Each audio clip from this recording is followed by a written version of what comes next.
What's going on, everybody? John on here with you. It's a Friday, June 2nd, 2023. How's everybody doing out there? It's the eve of the Stanley Cup Finals. Game one will be tomorrow. I'll be alongside Cooper Hopkins, at least I hope, on that side.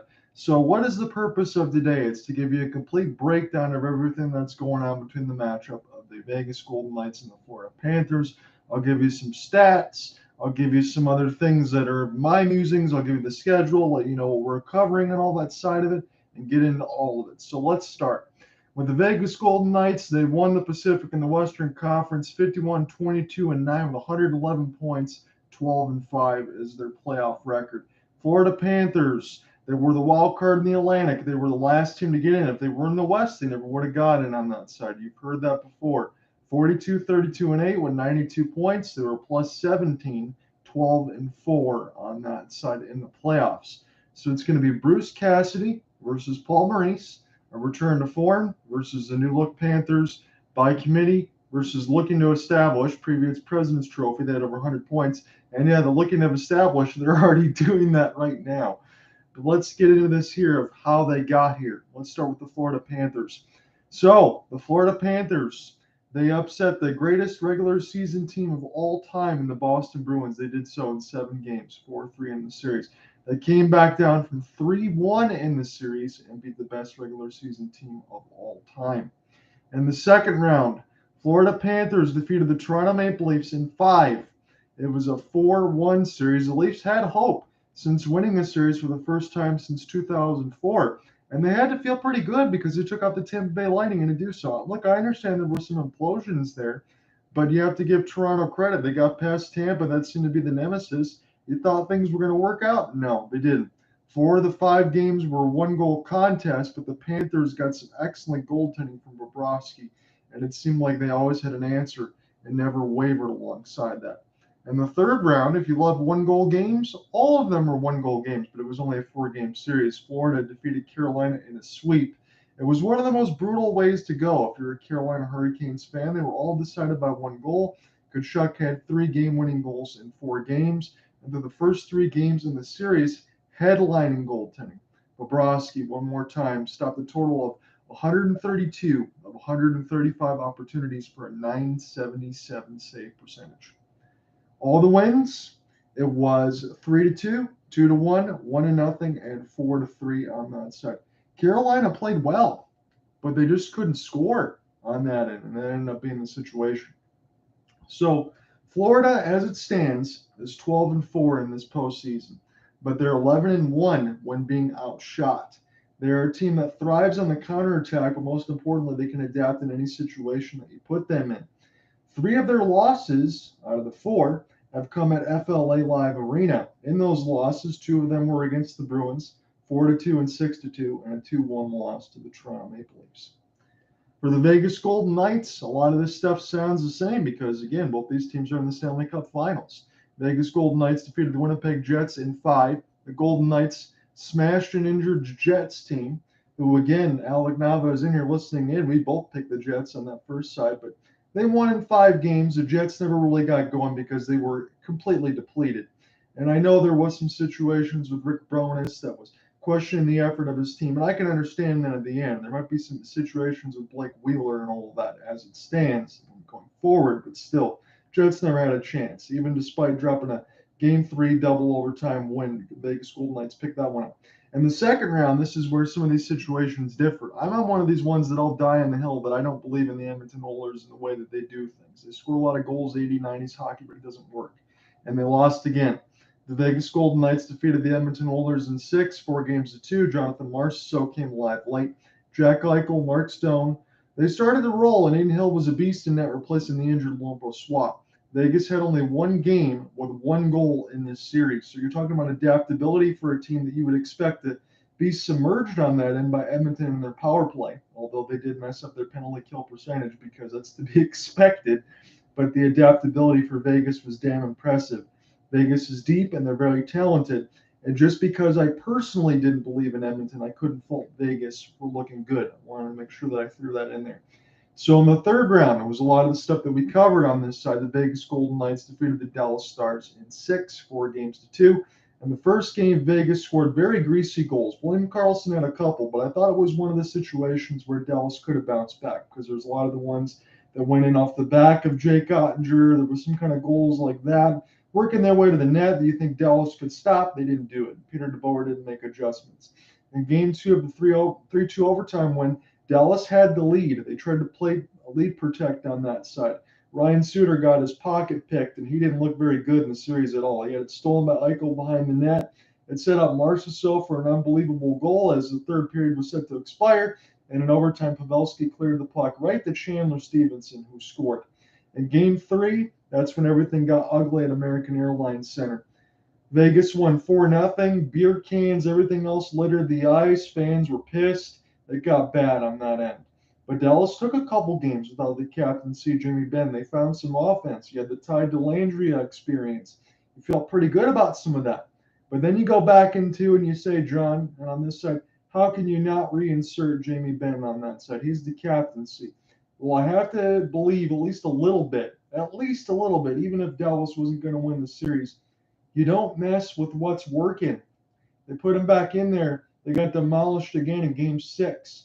Went back to that side of it at American Airlines Center. 6-0 victory as Adin Hill recorded the shutout. And now he is the franchise leader for Vegas. Multiple shutouts in one series with a pair of lock and key efforts. 2 shutouts on that side for Adin Hill. 4-0 and 6-0 between game 3 and game 6 respectively. So Vegas is 12-5 in the postseason, and 3 of their losses come at T-Mobile Arena. So keep in mind what I've said in between the losses of these two teams. The majority of their losses have come on home ice. So here's a couple breakdowns here, and this is also courtesy of the Hockey Guy, but I will mix in some other stuff. If you haven't followed them on YouTube, make sure you do so. So scoring by periods, and this is important to have a good start, but in the second period it gets a little nuts. So Florida, 10-4, 10 against. Vegas 24-21 against. So it's important that either one of these teams get off to a good start. It could dictate the series. I know that sounds like an obvious statement, but these teams don't want to play on the back foot because they could get buried on that end. Unless Florida's going to survive on the counterattack all the way through, they could. They only need 4 more wins. But here's where it gets a little nuts. In the second period, Florida is 18-15. As far as goals for and goals against, but Vegas is 24-8 in the second period. So they really start taking control of the game after the first 20 minutes subside. And the third period, these teams are pretty average. Florida is a little bit less so. 16 goals for, 18 against in the third period, and Vegas is an even split at 15-15 on that end. But where Florida really shines, and you know this because if you paid attention to any part of the series, you'll know that when Florida gets an OT, they win, especially in this playoff set. 6-0 in OT are the Florida Panthers, and Vegas is 3-1. So can Florida stay unblemished in OT? I think they might be able to do so for a couple more games at least. I think we could sniff that as much to get a couple OTs in there. So specialty teams, some other numbers you always have to keep in mind of. So Florida, their power play around the regular season was maybe roughly around 20%, maybe 19-20%. Well, in the playoffs, they're about 27.9%. And Vegas looks more like Carolina on that, so they need to up their numbers to 18.5% for the Vegas Golden Knights. So the power play is not treating them all that well. And for the penalty kill for Florida, in the regular season, they were below 60%. So I guess this is a slight improvement if you want to call it that. 71.2% for the Florida Panthers in the penalty kill. They always say if you get around 100%, that's an average. Specialty teams, well, they're not at that point. In Vegas, I won't bog them down too much for this because you got to keep in mind they played Edmonton, who can absolutely trash your power play with McDavid and Draisaitl when Draisaitl was just going nuts the whole time. 63% for Vegas on the penalty kill, but they looked really good against Dallas on that end. So those numbers you got to keep in mind on Edmonton. Those will rise. So extra stats, hits, blocks, anything per 60 minutes. So for Florida, we'll get through this first on this side. Hits are about 32.1 per 60. Blocks are about 15.5, 15.52. When Florida leads after one period, they're 6-0, but when they trail after 2, they're 0-4. For Vegas, let's do the same thing. 31.5 are the hits for Vegas.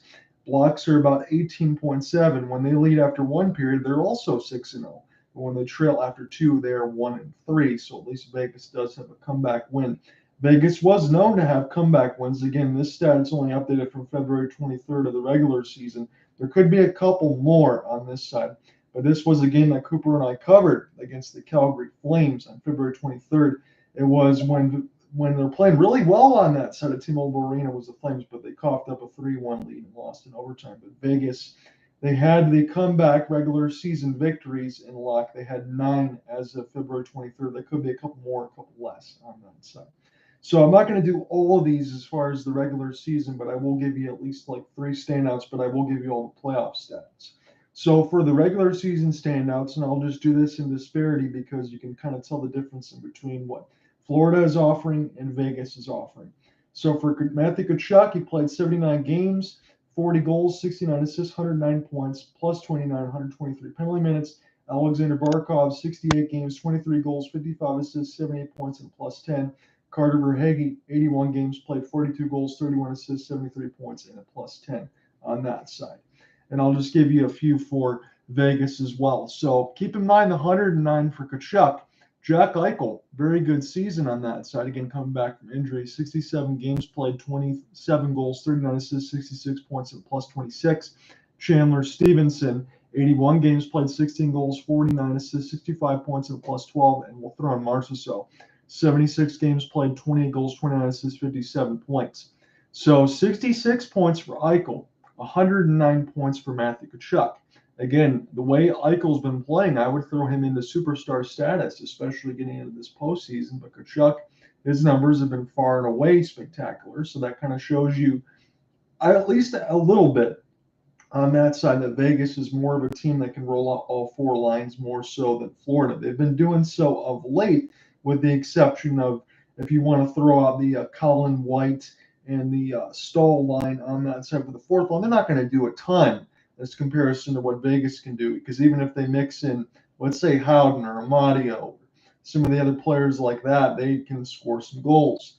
So the premium defense, we'll do this a few more times in the regular season, and we'll do the same thing for all the playoff stats. We'll go across all of those. So for Montour on defense, 80 games played, 16 goals, 57 assists, 73 points, plus 9. Gustav Forsling, 13 goals, 28 assists, 41 points, plus 19 in all 82 games played. When you flip it the other way, Alex Pietrangelo, the former St. Louis Blues captain, he's been good since he's been signed over to Vegas. 73 games played, 11 goals, 43 assists, 54 points, plus 13. We'll throw in Shea Theodore as well. 55 games played, 8 goals, 33 assists, 41 points, plus 16.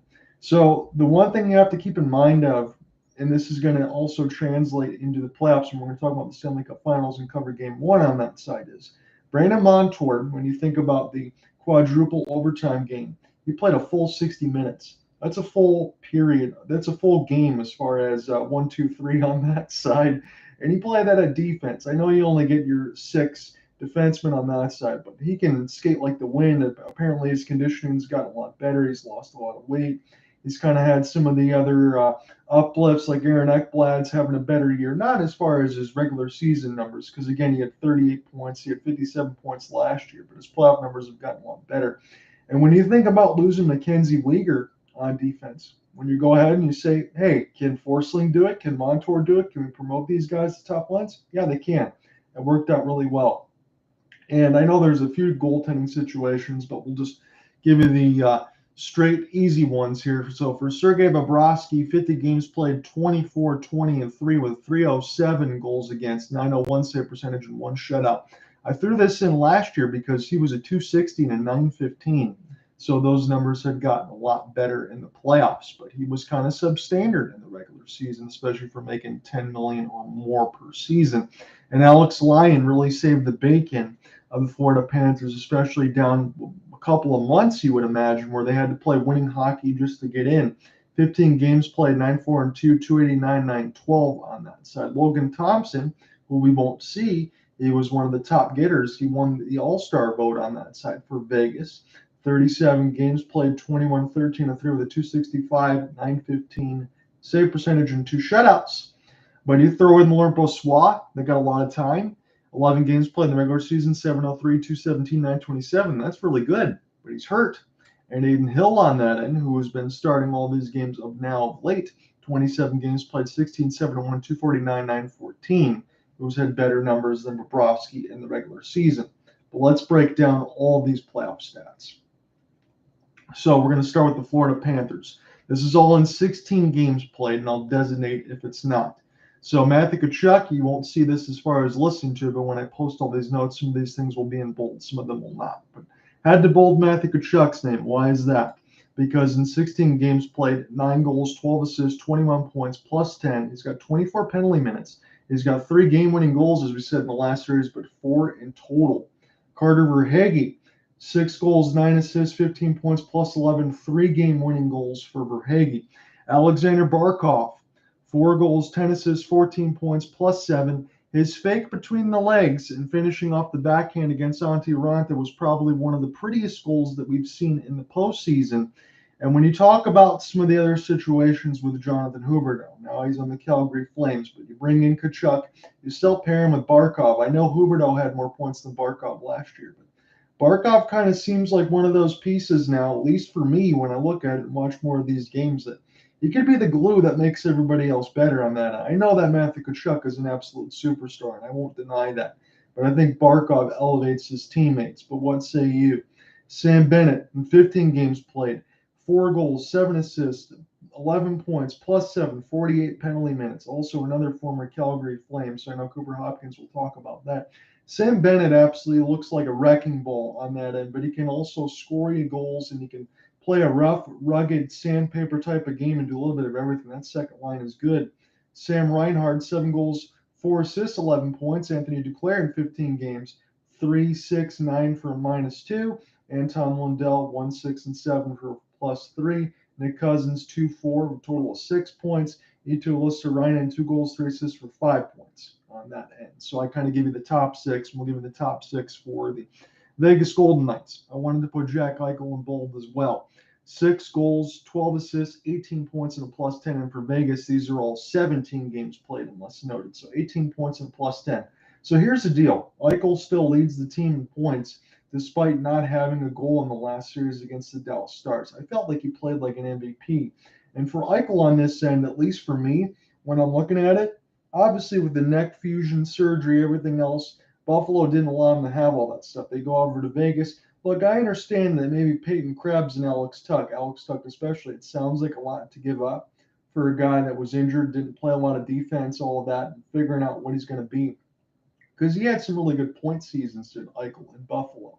But it's still Buffalo. You're not going to be able to lift them just with one player. But I feel like Jack Eichel now has developed a 200-foot game. He's been a really good two-way player. His passing is excellent. His puck handling and protection seems to be at the level it's always been. But now he can play defense. And I think he's the best complete player that he's ever been. And if it wasn't for Connor McDavid in that same draft, you can make the argument now, especially for what Eichel's turned into, he could have been the first pick in that draft, because I felt like he's played like an MVP. And that's from a person that hadn't even scored a goal against the Dallas Stars. He still leads with 18 points. So Jonathan Marchessault, I know there was some stats on the social media side that saying put respect on Marchessault's name because he's got more points than McDavid and Draisaitl. Yeah, he's played more games because Vegas has always been in the postseason. So people can cherry pick the stats that they want to, but at least I can throw out to you like this. For Marchessault, 9 goals, 8 assists, 17 points, and a +13. And it's also a storyline for Marchessault because you remember he was on the Florida Panthers, has 3 game-winning goals as well. The captaincy, Mark Stone, 6, 9, 15 for a +3. Ivan Barbashev, boy, what a pickup he's been from the St. Louis Blues. 6 goals, 9 assists, 15 points for a +12. Chandler Stevenson, do you think the Washington Capitals are regretting that one a little bit on that side? 8 goals, 6 assists, 14 points, 18 penalty minutes, 3 game-winning goals for Chandler Stevenson. I always gush when I talk about this dude because he always has a 200-foot game. He's got the face-offs down lock, usually around 55% or more for Chandler Stevenson. He can do a little bit of everything, but he's always the centerman that can win you a key draw and get everything started. Oh, and William Karlsson, by the way, I should have put this one in bold, but at least I had the extra part of the notes. 10 goals, 4 assists, 14 points, a +8. The 10 goals in the postseason. I know Vegas is only in their 6th season, but it's a franchise scoring record in the playoffs for one of the original Misfits. And we'll talk about some of the other originals as we go along. Speaking of that, Riley Smith, 2 goals, 9 assists, 11 points plus 7. Nick Waugh, man, has he been really good as well. You can throw him on the wing, you can throw him on the center, you get everything else done like that. He seems to make everything go. He's really good as a bottom 6 forward, or maybe even at some points you can throw him in the second line and it would work out well, I would imagine. 1 goal, 8 assists, 9 points plus 4. Michael Amadio, man, he's been really good since coming off of injury, as this speaks to the depth. 11 games played, 3 goals, 4 assists, 7 points plus 5. And I threw in a couple extras for Vegas because they've been so damn impactful, honestly. Brett Howden, 336 plus 4. Keegan Kolsar, man, he had a sweet little chip and chase goal in Game 6 when they demolished the Stars. He started from his own end, chipped across the boards and finished it off. 2, 3, and 5. And William Carrier in 13 games played, 2 goals, 2 assists, 4 points. So we're going to start back here for Florida on the defensive side. Brandon Montour. He's been excellent. As we said, he played all 60 minutes in the 4 overtime games, 6 goals, 3 assists, 9 points, plus 325 penalty minutes. I know his numbers kind of slowed down in the Stars series, but it doesn't designate anything away from me other than to think that he's a top-line pairing defenseman, and he's incredible on that end. Aaron Ekblad's had a little bit of a resurgence. In 15 games played, 1 goal, 5 assists, 6 points, plus 8, 16 penalty minutes. But the one thing I can say about Ekblad, he can have a couple of games where he can get multiple tripping penalties, and he can be caught. So I think that's someone you can key in on at times. Gustav Forsling, 2 goals, 4 assists, 6 points, plus 9. And Rako Gudis, he's the Thunder and Lightning side, 3 assists, 3 points, 20 penalty minutes, a punishing back-end D, and a big-time irritant. For the Vegas Golden Knights, Alex Pietrangelo, 16 games played, 1 goal, 8 assists, 9 points. Jay Theodore, same thing in 16 games, 7 assists for 7 points plus 4. Zach Whitecloud, I know it's the back end defense, but for Vegas, they got an embarrassment of riches back there, so you got to throw that out there. 1 goal, 4 assists, 5 points plus 11. Alec Martinez, the former LA Kings legend, Stanley Cup winner, 5 assists, 5 points plus 11. Nick Hague as well, 1 goal, 2 assists, 3 points plus 8. And Braden McNabb, 2 assists for a plus 4. So that's your storyline on the back end side that we always talk about. The defense for Vegas, they average between 6'2 to 6'5, maybe even more, about 200 to 240 pounds. That can all kind of skate like the wind. They can play punishing defense. And they make sure Vegas does a good job of Bruce Cassidy's squad and swarming. So when there's a rebound out in front of the net, they clear it right in front of Aiden Hill, and they get that out of there. In the situations where Aiden Hill needs a little help, they make sure that they keep the shots from the outside to be able to make sure that the goalie can make the first save, sometimes the second, but mostly the first. They get it right out, and they get back to business. And that's what makes them so damn effective. And that's why people will say that Aiden Hill might be a little bit underrated or overrated in certain situations. But he's done the job. I understand how good your defense is in front of you, but everything is working in perfect harmony. So remember those numbers that we talked about as we get into the goaltending with Sergei Bobrovsky, how it was more toward a low 900 save percentage? Well, how does this sound now? So Sergei Bobrovsky in 14 games played 11-2, 221 goals against, a 935 save percentage, and 1 shutout. I understand in Game 4 he got lit up a little bit, gave up 3 goals, but as we said, in the first 3 games, he stopped 132, 135 against the Hurricanes for a 977 save percentage. So again, even in the 4-3 win where Bobrovsky looked human, it seemed like Florida still had control. And this is a feeling, I'm going to tell you in all honesty, that I never had as far as the President's Trophy winning team last year. I understood they were the Cardiac Cats and they can come back and get some wins, but I just didn't have the feeling like they would go far into the postseason despite winning the President's Trophy. And that's not because of the curse. Tampa Bay Lightning made them look silly, but it'd be interesting if Tampa advanced and it was Florida and Tampa again. I wonder how that situation worked out. So Alex Lyon, he got only a little bit of burn in the postseason. They went right to Big Bob, and he finished it off. But so far, at least, he's trying to get 4 more wins. But Alex Lyon, 3 games in the postseason, 1-2 record, 325 goals against, 902 save percentage. It looks more like Bob's regular season numbers. So Aiden Hill, I will throw this out there for Vegas. 11 games played, 7-3 record, 207 goals against, 937 save percentage, and a pair of shutouts. Those numbers are better than Bobrovsky's, Well, Bobrovsky looked superhuman at times. So throw that into the respect again, as we talked about in between the Vegas defense and Aiden Hill on a pair of shutouts against the Dallas Stars. I understand Peter DeBoer doesn't make adjustments at times, and I know Alex even thrown this out there, and I appreciate him listening on that. You don't win with him. He'll get you far, but you won't get to the promised land. That's the moniker on DeBoer. Dallas, I still think will do some things, especially as Jim Nill looks to work out the roster between Ben and Sagan and get some of those cap hits out. But that's another topic for another time. Laurent Brossoit, again, he's injured, so you won't see him. 8 games played, 5-2, 319 goals against, 894 save percentage. But Logan Thompson's also injured as well. And Jonathan Quick right now, he would be the backup, although he has not played a postseason game in 2023. So we'll have to see. It's going to be Aiden Hill's net, and if it gets to anything else, you could see Yuri Patera. You could see he was one of the 5 goaltenders, but somebody else after Quick, if it's Patera or whoever else they got left. So I want to get into some other comments, and then we'll get into some last Stanley Cup notes, and then I will give you my thoughts, predictions, and the schedule as we look to close out. Probably going to be about another 25 minutes, 30 minutes. But Florida's comments that I want to throw out there in between General Manager Bill Zito and Head Coach Paul Maurice. I'm going to be completely honest with you on this side. After the trades that were made, and I know a lot was said about it, but again, I don't lie about the things that I'll tell you, and I'll also tell you that I'm wrong. Again, I don't claim to know everything on this end. I just try to tell you my thoughts in the moment. I try to back these up with facts as much as I can. But when you think about the Mackenzie Weegar trade, Jonathan Huberdeau, Cole Schwindt, first-round pick, wasn't there a lot of people, and myself included, I was one of those thinking, did Calgary win this trade? I understand that Matthew Tkachuk is an absolute superstar. Florida got the best player, and a lot of times when you look at it, you say, that's unquestioned even on my end.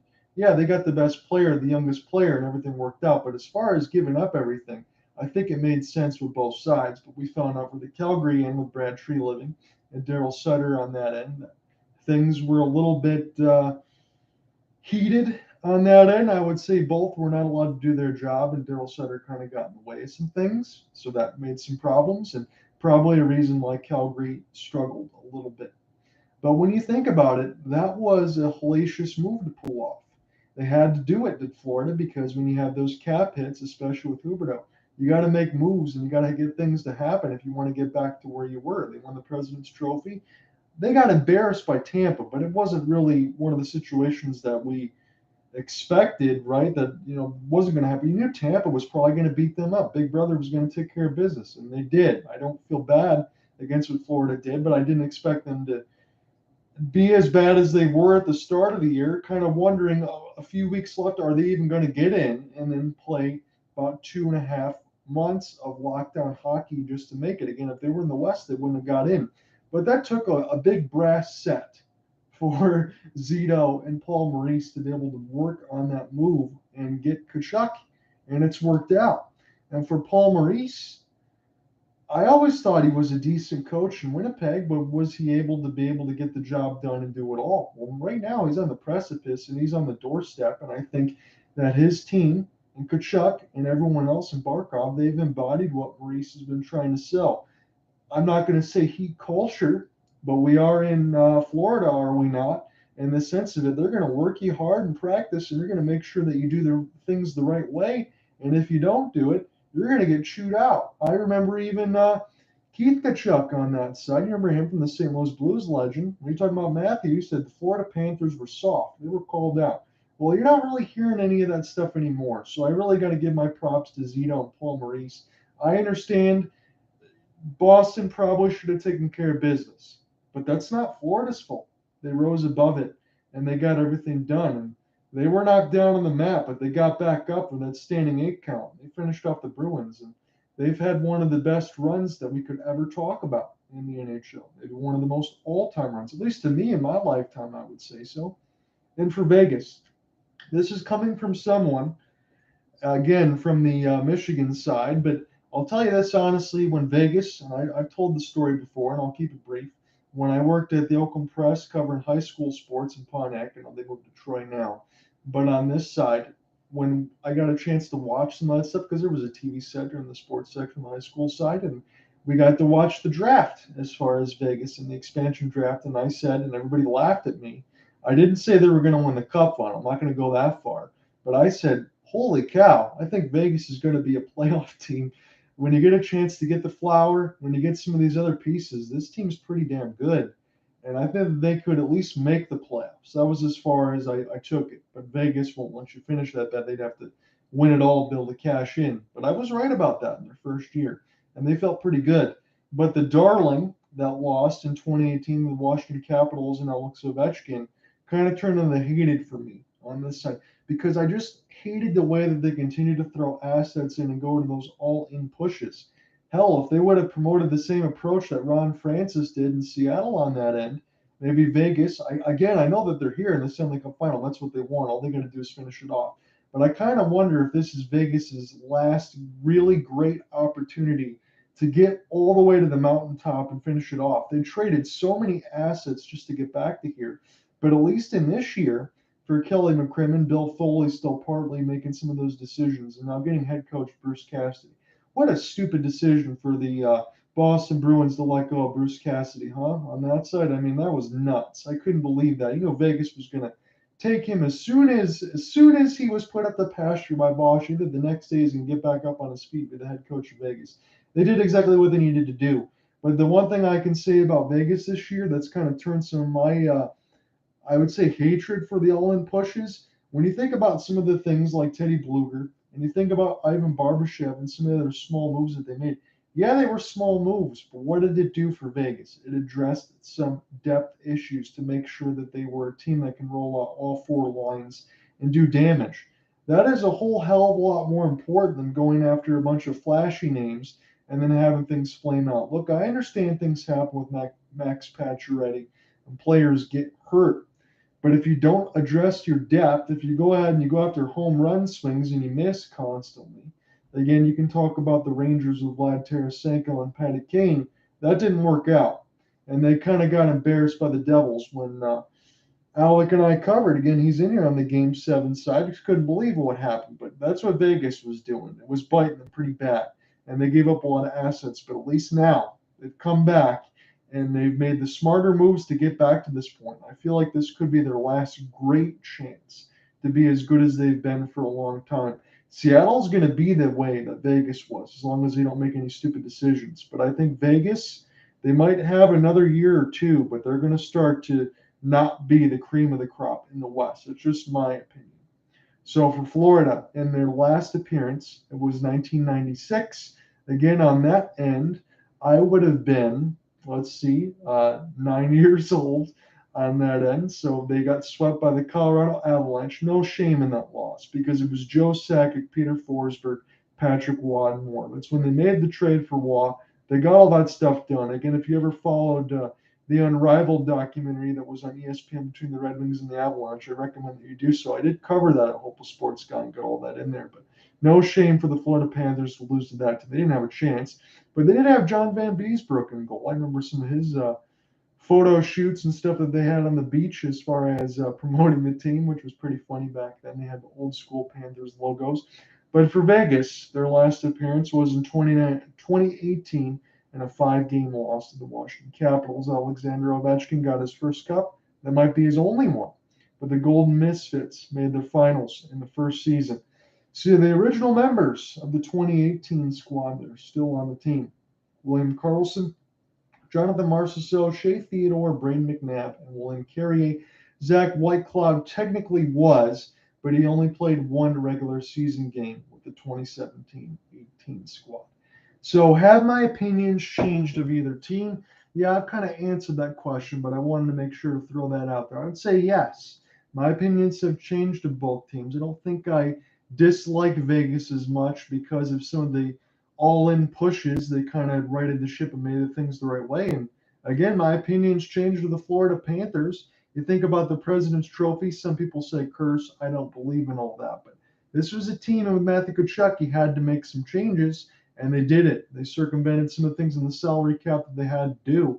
And I can go into this in all honesty, even in the NBA match, when you talk about the Heat and the Nuggets, I can go into this matchup in between the Golden Knights and the Florida Panthers, and I can say, no matter which of these four teams win in both sports retroactively, I can be happy because these are teams, especially on the hockey side, and between the Panthers and the Golden Knights that have never won a cup before. Hell, the Denver Nuggets never even went to the NBA Finals, and they seem to have as good a chance as any to win an NBA Final and host the Larry O'Brien Trophy. So for the Philadelphia Flyers, I wanted to throw this out there too. They won the Stanley Cup in 1974, and they became the fastest expansion team to do so in just 7 seasons. Does that change your opinion for anyone else that's listening or maybe listening late at Hopeless Sports Guy, wherever you're getting it? Does that change your thoughts on the Vegas wins in 6? Because I heard some Dallas fans are covering this with me that it seemed unfair for an expansion team to be handed all this, but Philadelphia can do it in 7. Look, I understand it's between some original 6 on that end, and there was a lot less teams in the league. But 7 seasons for the Flyers, maybe 6 for Vegas. They have a chance to do it. Again, for the Broad Street Bullies, it was Bernie Perrott in goal. Bobby Clark was a Hall of Famer that led the team in goal scoring for the Broad Street Bullies. They claimed the cup in May 19th, 1974. The dates are a lot different now because things have been shifted later there for COVID. I still don't understand why the NHL and the NBA Finals kind of schedule at the same time, because even Alec is young enough to remember that wasn't the case. The Stanley Cup Finals and everything else would finish first. They would get their time, and then the NBA Finals would work. But Broad Street Bullies, again, they won May 19th, 1974 in Game 6 against the Boston Bruins. That final score in Game 6, 1-0. So here's another couple headliners before we get into my predictions.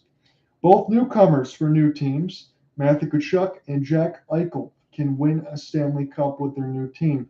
We've talked about both of these guys. Boy, have they been transformative for these two teams. I feel like they're going to play a major role. Again, they have to. I don't even care that Eichel didn't even score a goal against the Dallas Stars. I've talked about it in the sense of I thought he played like an MVP throughout the entire series, and he was absolutely dominant. And Tkachuk, you want to look at magical moments throughout the postseason, most teams can, or most players can point to maybe 1 or 2.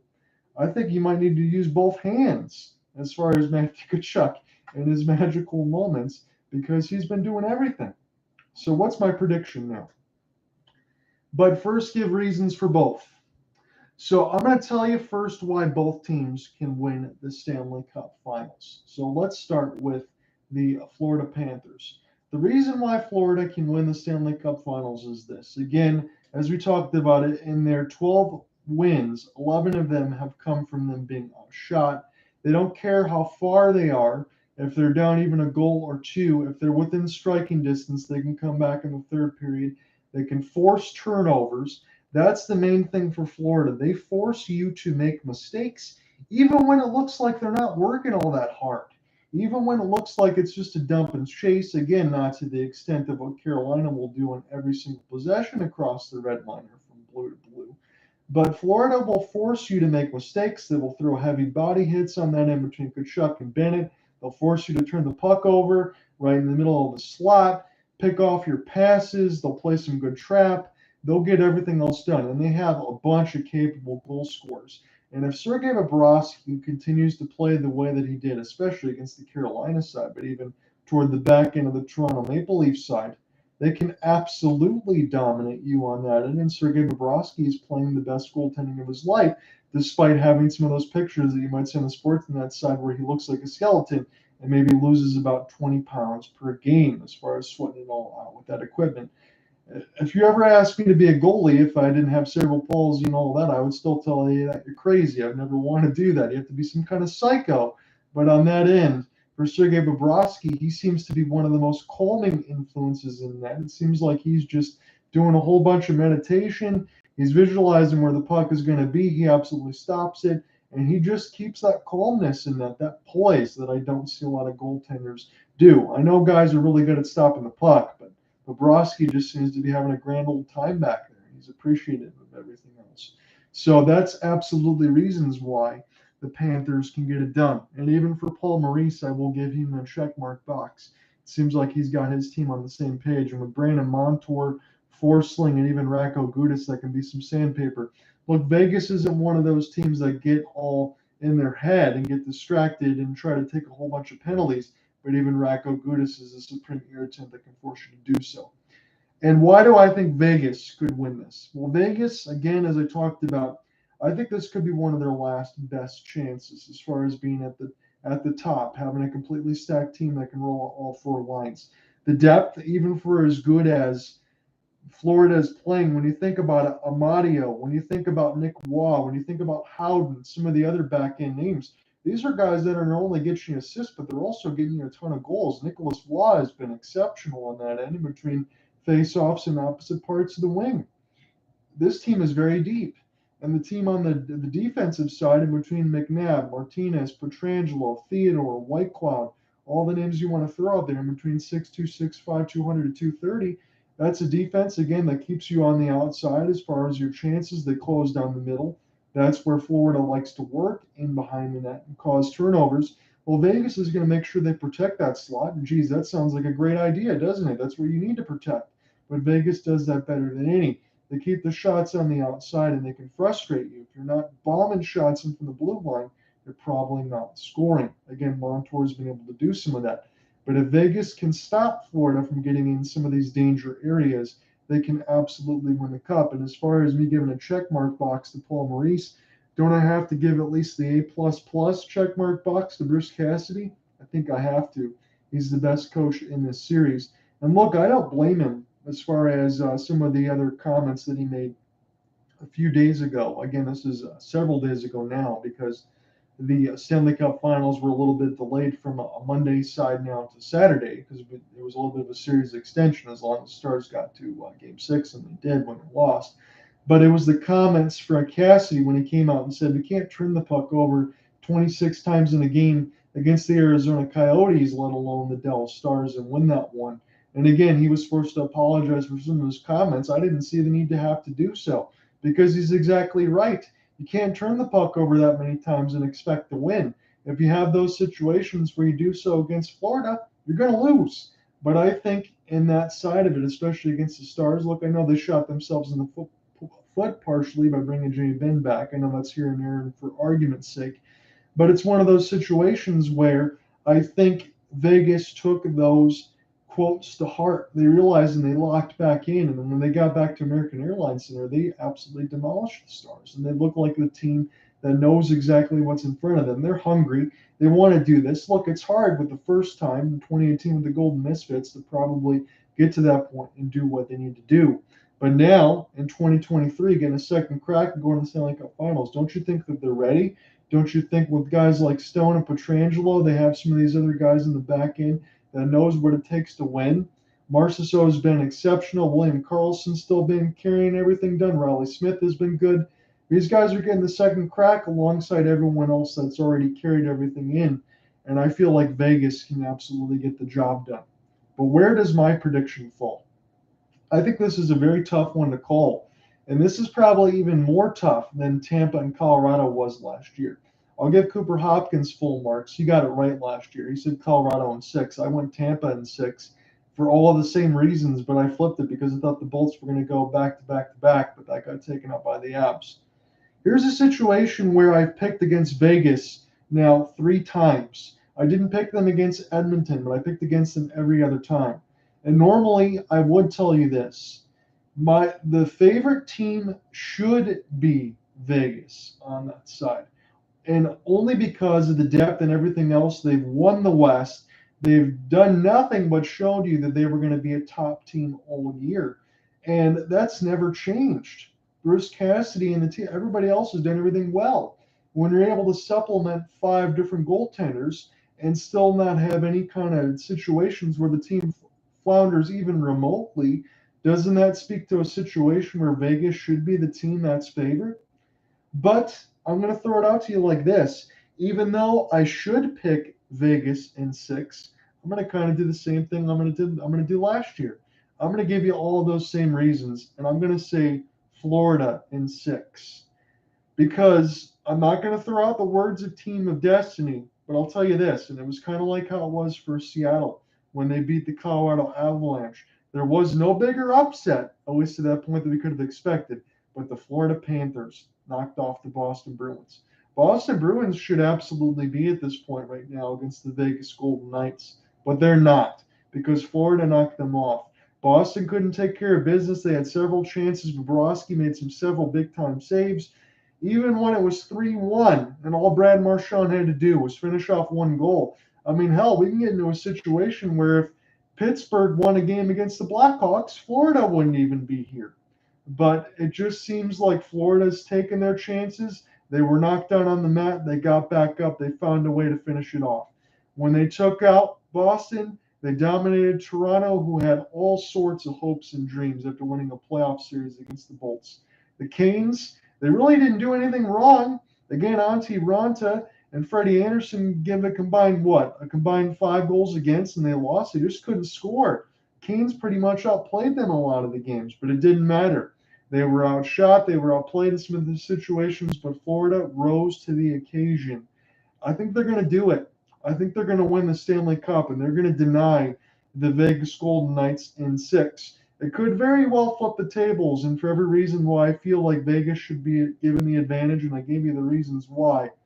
It very well could be Vegas in 6, but I'm going to take Florida in 6. I think their game's going to translate very well, and I think even with 10 days of rust, when you play some of the way that Florida does, again, it's not supreme chip and chase, but they will throw the puck in there. They throw the body. I think that's a game that can translate very well on the road. And I don't think they're going to struggle too much, maybe a period and a half. Game 1 winner might be Vegas on that side because of the amount of time off. But I don't think Florida's game is going to struggle too much on that side. Grayson says Panthers in 6. John has spoken. I appreciate that, Grayson, on that end. But I am going to go Panthers. I think they'll find a way to translate. They may lose game 1, but they will give Vegas everything that they can handle. This should be a great series. Again, I'm hoping that everyone else says that everything else in 5. I hope that doesn't happen. I hope we get a situation like we did last year where it goes at least 6. So I'm going to give you some good news and some bad news. We'll start with the good news first, but I have to finish off with some bad news here on that end because I just have to tell you the truth. So let's get into our coverages. So for the Stanley Cup final schedule, I will be here with you for game 1. So all the games, you can find them on TNT and TBS. TNT will be the primary carrier for those that have the CBC coverage like I do, especially because across the border on that side between Michigan and Canada, it's not that far. They do have Channel 99, so you will get CBC and Sportsnet. So if Cooper Hopkins is with me here for game 1 or for some of these other ones, I'll probably carry the CBC side. We'll carry TNT, so we give you the both unique looks. All of them will be 8 o'clock Eastern starts. That means the puck drop probably be about 8:15 Eastern on that end. But TNT, CBC Sportsnet, all about 8:15 Eastern on that end. So all games will be at that side. So here's the schedule outlook. So we're going to start in Las Vegas, Nevada at T-Mobile Arena for game 1. Tomorrow, again, I'll be here with you Saturday, June 3rd at T-Mobile Arena. And then Monday, it'll be a quick turnaround on that side between games 1 and game 2, Monday, June 5th at T-Mobile as well. Then we'll take some time off as we shift venues. Games 3 and games 4 will be at FLA-Live Arena. So from game 2 being Monday, June 5th, game 3 is not until Thursday, June 8th at FLA-Live Arena. Here's the bad news. So Saturday, June 10th, game 4 at FLA-Live Arena. I can't cover that game at all. I won't be there. But I will get a chance to write the coverage, but I won't get a chance to call it because I have to go to my fiance's sister's wedding on that side on the 10th. So the good news is, as long as there's not a sweep, I don't think there's going to be, at least I hope not. I'll be sweating bullets if we get into game 3, because not only do I have to go to a wedding, but I will be sweating bullets if the series is 3-0, and I'm thinking, oh, please, hopefully there's no sweep. But so June 10th, I won't get a chance to cover the call on that end, but I will give you the written coverage. If that does happen and the worst situation does happen where there is a sweep, I probably will tape delay a call on Hopeful Sports Guy. I'll probably just be myself on that end, but we will have written coverage in full. But after that, we'll go back to all systems as usual. So game 5, game 6, and game 7, that will be as if necessary. So game 5 will go back to T-Mobile Arena Tuesday, June 13th. Game 6 will be Fridays. We'll shift venues again, get some extra days. That'll be on my mom's birthday, Friday, June 16th at FLA-Live Arena in Sunrise, Florida. And game 7, if necessary. Boy, that would be cool if it goes to a game 7. I'm hoping at least for Friday, June 16th, but Game 7 is Monday, June 19th at T-Mobile Arena if necessary. So Cooper Hopkins should be with me for most of these calls. If that doesn't work out to be the case and he can't be there at all, because I know he's been dealing with some family health issues and all that, he's been sending me some messages back and forth. So if you do listen to this at some point, my friend, I hope that you're doing well and I hope everything will work itself out. We're going to get a chance to call a winner. If not, I will be in contact with Alec Nava, who's in here listening, to see if we can maybe work something together if it doesn't work out. Again, Cooper Hopkins worked with me last year as far as the Cup Finals. I feel like that's going to be the case.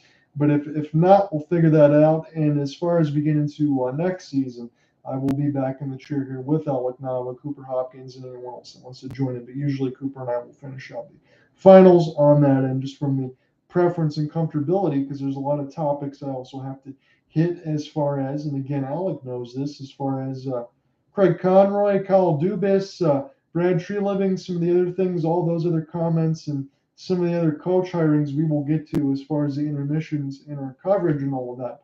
So we've gone across all the stats, we've gone across how they got there, and then I gave you my predictions. I'm going to go with the Florida Panthers in 6. I know for the very same reasons you could pick the Vegas Golden Knights. I'm hoping at least go 6 again. Please don't make me sweat 4 on that end, because that is I'll feel really bad if I can't get a chance to cover a final. As Alec, I appreciate you listening on the Twitter Spaces, my friend Grayson. This is John of Cooper Hopkins. That's the Money Combo. I appreciate that, my friend. We're going to get a chance to cover most of these again. I hope that he's doing well and get a chance to be back in time. And the 2 votes on the YouTube side, I said who wins the Stanley Cup Finals, and the 2 votes say Florida Panthers. I'm going to get all this stuff uploaded to hopelesssportsguide.wordpress.com. That's where all the stories will be. We'll be broadcasting on Twitter Spaces and on the YouTube side per usual. And I will see you guys tomorrow about 8:15 puck drop. Have a good one, everybody. Peace. I'll talk to you soon.